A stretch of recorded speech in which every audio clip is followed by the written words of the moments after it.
são exceções ao princípio da legalidade. Você sabe o que isso significa dizer? Ora, isso significa dizer que as alíquotas de um e de outro imposto não precisam ser alteradas por lei. Não, porque para alterar por lei dá um trabalho danado, né? Precisa aprovar essa lei no Congresso e por aí vai. Então, na verdade, é muito mais simples. Tanto a alíquota do imposto de importação como a alíquota do imposto de exportação poderiam, então, ser alteradas por ato do Poder Executivo. Opa, como é que é essa história? Imposto de importação, imposto de exportação, tendo alíquotas variadas por ato do Poder Executivo, por exemplo, através de decreto presidencial. É isso mesmo. Imagina o presidente da República, através de um decreto próprio, alterando essas alíquotas. E quando eu digo alterar essas alíquotas, no meu exemplo, foi aumentando a alíquota do imposto de importação. Mas ele poderia reduzir a alíquota por decreto da mesma maneira? Poderia, sem dúvida nenhuma. Percebe, então, meus queridos, que como ou quando um tributo pode ter as suas alíquotas, por exemplo, alteradas por decreto, você percebe, então, uma clara exceção ao princípio da legalidade. Imposto de importação e imposto de exportação são, sim, exceções à legalidade, e dá para incluir mais uma informação interessante, porque você pode afirmar, sem erro, que o imposto de importação e o imposto de exportação, além de representarem exceções à legalidade, também representam exceções a um outro princípio, ao princípio da anterioridade. Professor, como assim? Se eles são exceções ao princípio da anterioridade, isso significa dizer o quê? Significa dizer que as alíquotas, tanto do imposto de importação como do imposto de exportação, uma vez que elas forem majoradas, implicando, portanto, no aumento da carga tributária, essa exigência poderá se dar, inclusive, de maneira imediata. Como é que é, então, essa história? Um aumento da alíquota do imposto de importação e do imposto de exportação, se o governo resolver majorar, tanto de um como de outro, as alíquotas desses dois impostos, se forem exigidas num determinado momento, no dia seguinte, já poderiam ser cobrados. E sabe por quê? Ora, por quê? Porque os dois impostos são exceções ao princípio da anterioridade. Aliás, eles não precisam aguardar, para quem estiver anotando e lembrar bem da anterioridade. Nenhum dos dois impostos precisa aguardar nem o prazo do exercício financeiro seguinte, de virar o exercício financeiro, de virar o ano, portanto, muito menos aquele prazo mínimo de 90 dias. Imposto de importação e imposto de exportação são exceções completas à anterioridade. Eles não observam nenhuma das regras da anterioridade, nem do exercício financeiro, nem dos 90 dias. Portanto, ambos os impostos poderão ser cobrados imediatamente. Ficou claro, então? Imposto de importação e imposto de exportação, as principais características que eu queria destacar é quanto a exceções, como exceções que eles são à legalidade e à anterioridade. Significa, então, que eles podem ter as suas alíquotas alteradas por decreto, e uma vez que essas alíquotas forem alteradas para mais, essa exigência poderá se dar, inclusive, de maneira imediata, num dia para o outro. Ótimo, perfeito, a respeito do imposto de importação e exportação, algumas principais características, mas vamos falar de outros impostos. Vamos pensar, por exemplo, no imposto de renda.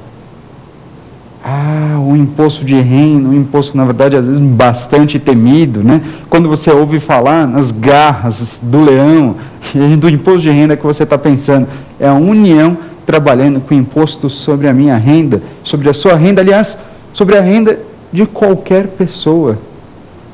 É isso mesmo. Todos nós estamos sujeitos ao pagamento do imposto de renda. Todos nós estamos sujeitos. Mesmo a gente que rala tanto, que trabalha tanto o ano inteiro. A partir do momento que você tiver acréscimo patrimonial, você pode ter certeza absoluta, você está sujeito ao pagamento do imposto de renda. Quando eu falo que todo mundo está sujeito à incidência do imposto de renda, eu estou tratando de um princípio que está descrito na Constituição Federal, que é o princípio da generalidade. Sabia desse princípio? Princípio da generalidade. O que ele significa?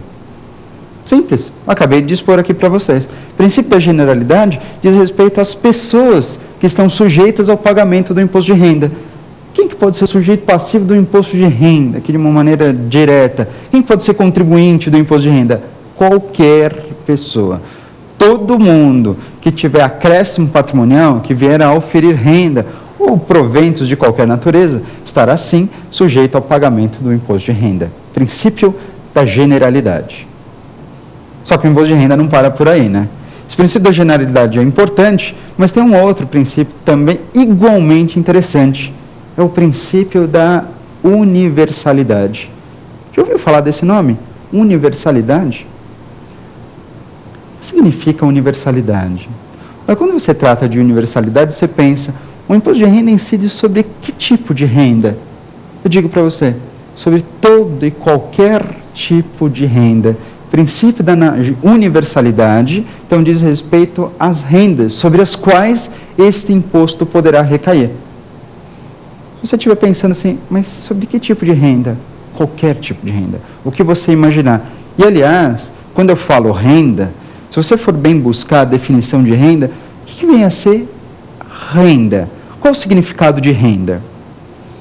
Sabe quem responde isso para a gente? É o Código Tributário Nacional, lá no seu artigo 43. Ele vem para traduzir para a gente o conceito de renda. Você pode dizer o seguinte, então, que renda, tudo aquilo que for, na verdade, produto do trabalho, do capital ou da combinação de ambos. Isso é renda. Repito para você, tudo aquilo que é fruto do trabalho, do capital ou da combinação de ambos. Dá um exemplo aqui só para destacar. Quando você pensa, na verdade, um dinheiro que é oferido em razão do trabalho, você está pensando no salário. Tudo bem? Então, renda, produto do trabalho. Exemplo, salário. Quando você pensa em capital, renda pode ser produto do capital.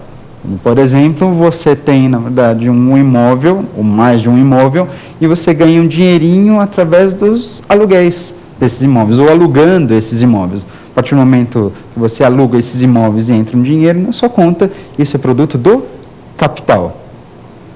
Mas também, renda pode ser caracterizada como a combinação de trabalho e de capital. E um bom exemplo disso seria, por exemplo, quando você recebe o prolabore. Bem, você trabalha numa empresa e você recebe o prolabore. Como administrador da empresa, você recebe o prolabore. Aqui isso não é exatamente só renda, não é só capital, mas ao contrário, é a combinação de ambos.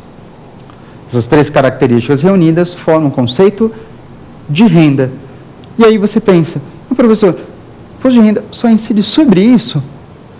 Se você estiver imaginando o seguinte, eu sei de um amigo, na verdade, ganhou um dinheirinho na loteria. E aí? Dinheirinho. Dinheirinho, porque se ele ganhou um dinheirão, provavelmente você nem vai saber, porque ele não contou para absolutamente ninguém. Agora, quando você recebe 500, 600, 800 mil reais, geralmente ele conta, ganhei na loteria, ganhei na loteca, ganhei na loteria esportiva. Aí ele conta, porque ganhou um pouquinho, tranquilo, beleza, talvez para chamar até mais sorte. E quando você recebe um dinheiro vindo da loteria, isso é renda?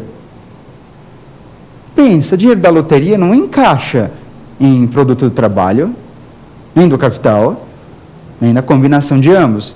O que é isso? Sorte. É sorte. É um cara virado para a lua. Que beleza. Ótimo. Talvez você seja o próximo a ganhar na loteria, hein? Tomara. Joia. Mas aí, loteria não é renda? Não. Não está sujeito ao imposto? Está. Mas não porque é renda, mas sim porque é provento de qualquer natureza.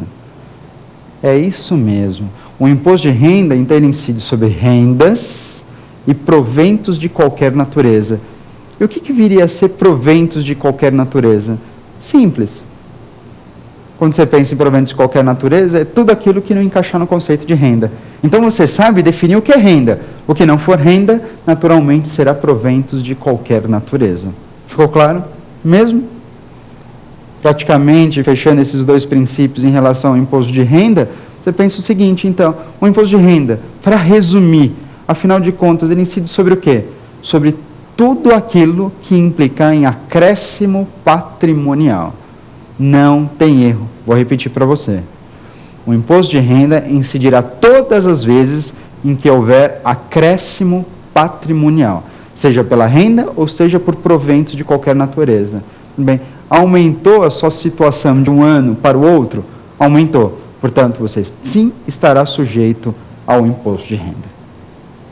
E para completar, dos 3 princípios do imposto de renda intrínseco,